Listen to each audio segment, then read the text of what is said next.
Hey everybody, Matt here.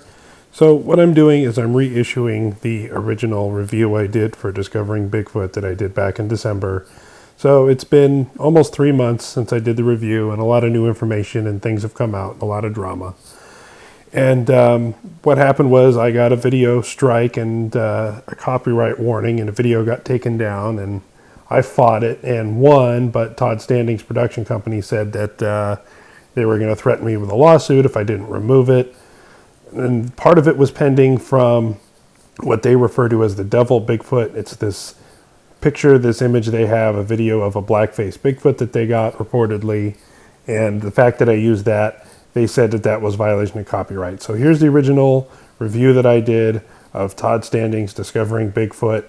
I removed it. You'll just see censored. It's the only thing I put in there, so I'm not violating it. And this is straight from the horse's mouth. They said that as long as I can produce a review, I can say whatever I want as long as I don't show that image. So some of the information's a little bit outdated in this video because there's a lot of new developments. A lot of people coming out and saying that Todd is a fraud, and a lot of people coming out in his support. I know he's got those lawsuits from from California and Canada. I hope they win those lawsuits. The lady Claudia, she seems like a great lady, and I genuinely believe that she saw a Bigfoot. And if Todd Standing and his people can help him win the lawsuit, God bless him.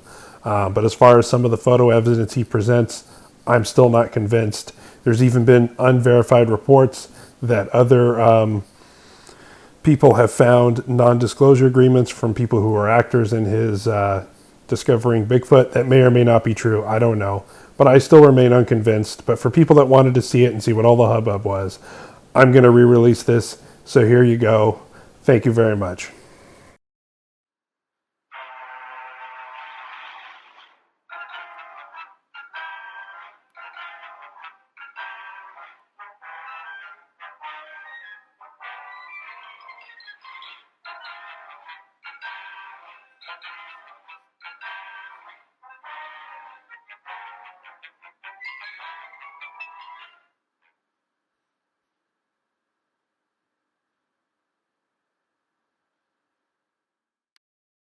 Good evening.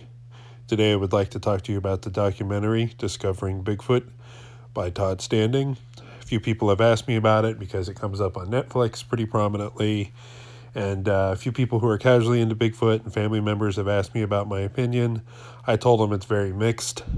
So let's talk about it today. I have some strong feelings about this in a few areas, so let's break it down.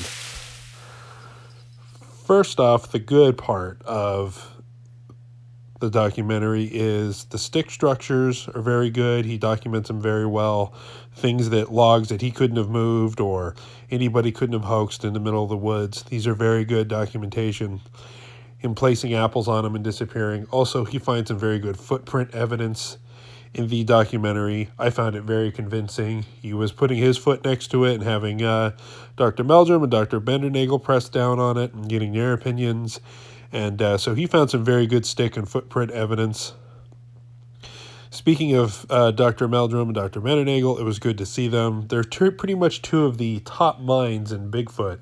I have a lot of respect for these guys, and it was great to kind of see them debunk or put their 2 cents on there. Now, they were very skeptical of a lot of stuff, like, yeah, I guess this could be Bigfoot, and Bendernagel was very surprised that he didn't necessarily associate stick structures before he showed up there, and then he kind of changed his mind. The other good thing that he got is he got a lot of good audio recordings.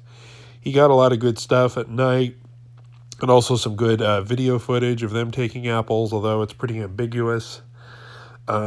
And I think, as you'll see later on, there's some trust issues in the authenticity of some of the stuff that he's presenting. So, the bad.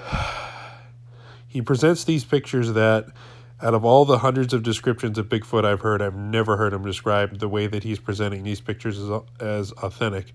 People have referred to this one as the Muppet, and I see why, because the skin seems to have a certain type of fuzzy tone to it, and it looks like an Eskimo with the protruding eyes. Then you have this one here, which is a lot closer to what people are describing that he claims is a Bigfoot. And it even blinks his eyes real slow. And when was the last time you saw anything blink slow? But nothing else moves on the face during the footage. This obviously looks a lot more Patty-like. but very different than the first one he tells us is a Bigfoot. And then the third one,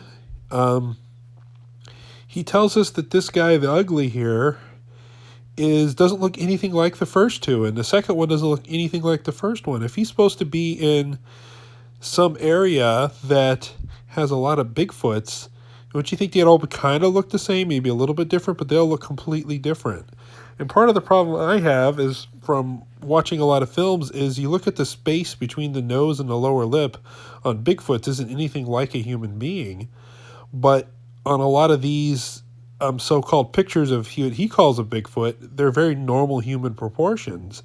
And that throws me off because that's one of the dead giveaways if you're looking at it. Now, here's a composite I found online that looks supposedly like maybe Todd Standing himself is the one inside the mask.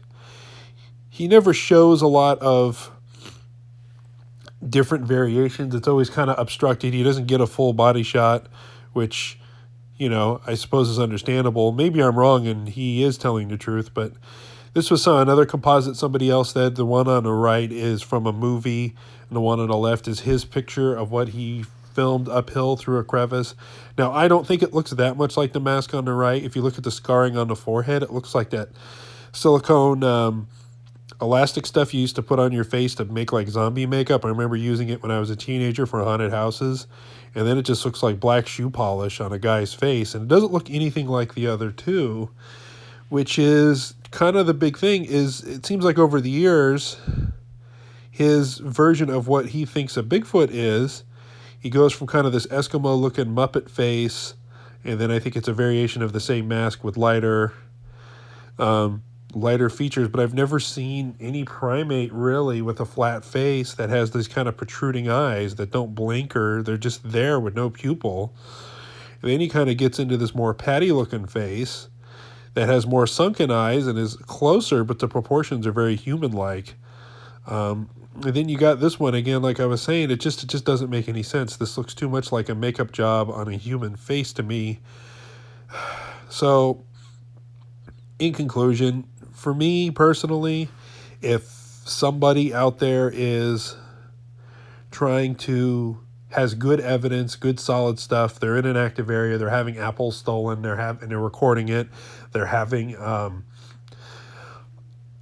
audio being recorded, they have footprints, they have tree structures. To me, that's astounding evidence because these things are so elusive. You go out of your way to hoax it, and it seems like you didn't even research what Bigfoot looks like, because if you're going to make a mask or a puppet, those don't even look anything like what other people are describing. Now, I will say, if for some reason he brings in a body or he proves that those were real Bigfoots, I will eat crow and I will say, I'm sorry, I was wrong. But for me, I am totally not convinced by his photographic evidence. They're too clear.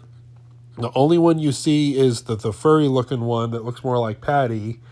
You see it blink, but it's kind of just got this slow blink, and you don't see any of the nose. On any of these, on the first two Bigfoots, you don't see anything like, you don't see the nose move or the lips move or anything like that. On the second one there, you see its eyes blink like very slowly, controlled. It looks animatronic. And then finally, the all black face one, the one that looks like it's got shoe polish, just looks like a guy with, latex prosthetic makeup and black shoe polish on its face. I mean, kind of a frightening image, yes, but why would they look so different? Even if he was within a few hundred miles from each other, bears don't look that different from each other. I understand an East Coast bear and a West Coast bear, black bear would look a little different, and humans look different, but they don't look that different, from one looking like a Muppet Eskimo to one looking like some kind of a gorilla-skinned humanoid. I just don't see them being that different in such a general close area. So I have a hard time believing. If you guys want to watch this documentary and see for yourself, go for it. It's good to see Meldrum. It's good to see Bennernagel. And I know they had some real sightings when they were out there. And there's so much good evidence. But then when you take his photo evidence, which I think is just laughably unbelievable, and mix it in, it kind of discounts the whole thing. So anyway, that's my opinion on the Discovering Bigfoot documentary. If you have a Netflix account and it's there, or somebody has it, watch it. If you're going to buy it on Amazon, I would say it's not worth it unless, you get a couple people to throw in some bucks and have some beer or something. But it's definitely not worth going out of its way for. Anyway, more to come this week.